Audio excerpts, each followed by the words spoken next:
Everyone. This is Nahid. Yeah, I'm going to present Maya multimodal Aya. Me, Karthik, and Surya are co-leading the project. Next slide, please.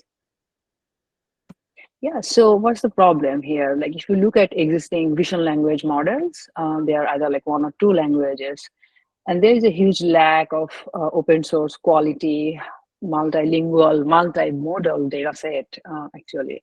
And that leads to a lot of like models that are not really diverse and aware of like various different cultures.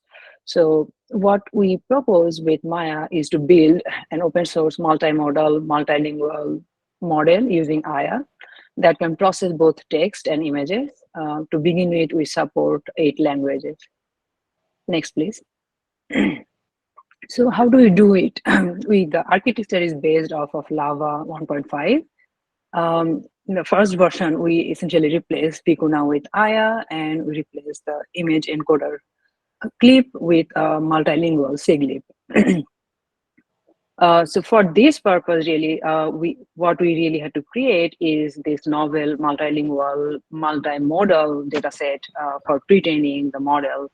And for instruction tuning, we used, for now, Palo 150K dataset. From the research impact perspective, you can see that this is really a huge impact because this is really a first ever multimodal, multilingual pre-training dataset that did not exist before. So this bridges a gap in the vision language model in the multilingual space. Next slide, please. So the dataset team, once they created the pre-training dataset, this is, we train on the model based off of IR23, 8 billion model. And this slide basically shows like the lot of training we did, as you can capture. There are 8 languages. And next slide, please.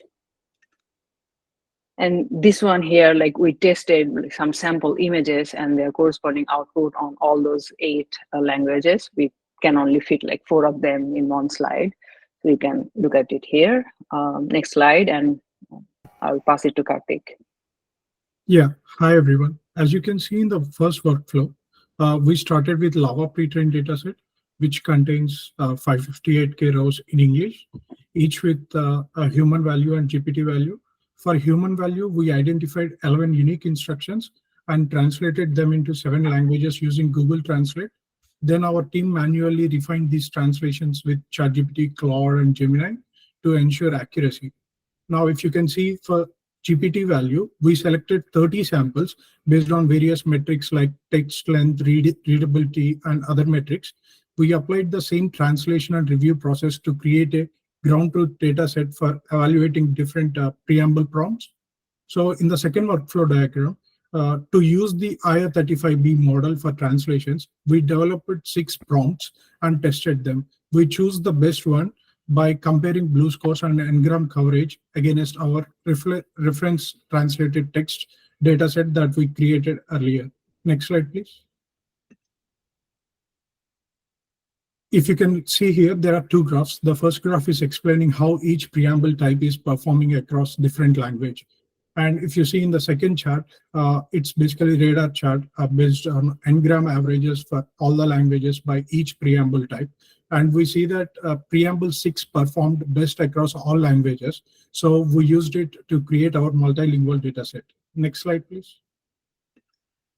So by batching API calls to IR35B model, we quickly translated data and combined it with human values, resulting in a comprehensive data set of 4.7 million rows, including English. This is all. Next, Surya. Next slide. Yep. So like only after we have done the whole complete translation and when we are doing the spot check-in on how good the translation is, we found out there are toxic data points in the data set, and it's kind of a shock because like it's a widely spread used data set and in the computer vision community. So we thought of doing a toxicity analysis, both using the test information and also the image information. With the test information, like we use the toxic bird, to label into like different kinds of toxicity labels, and we have tried with different threshold to get the most optimal number of toxic elements with less false positives, and we found around like 0.8 threshold works good, and we got around like 800 samples which are toxic. Next slide, please. Yep. And we also have the image information with us, which gives us a lot more information than the test. So we used LavaGuard, we patched a safety policy, and we got the results for the unsafe images, and we fine-grained those results using command R plus models, and we got around like 7.5K unsafe, toxic data points in the data set. Although this number looks very small, but when we are extending it into the more languages, it can multiply into a large number. Next slide, please. Yep. And apart from that, we have also done a translation, like quality assurance, in terms of how good the translations are, to filter out the bad translation and to retranslate them. So the first thing we have done is the checking whether any tokens have been repeated, because it's a most common issue in some of the models where the same words have been repeated multiple times. So we just check whether any tokens have been repeated which are not present in the English test. And in that, like, we found around 7% of the translations had repetitions occurring.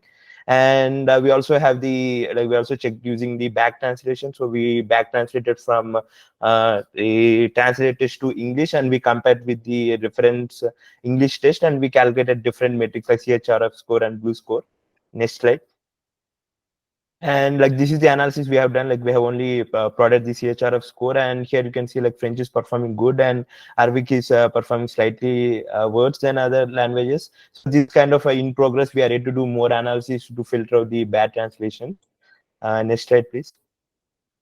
Yeah, so these are our next steps. You can follow up them. We have our Maya model release coming up soon. Stay tuned to IA and C4AI community. Next step, please. Next slide. Yeah, thanks to our team Maya, who it would be impossible without them. And next slide, please. Yeah, you can download our Maya pre-trained dataset. It is available now with toxicity free. So just go ahead. If you have any feedback or questions, please email us. Thank you for Cohere for AI and Expedition IA team for giving us this opportunity.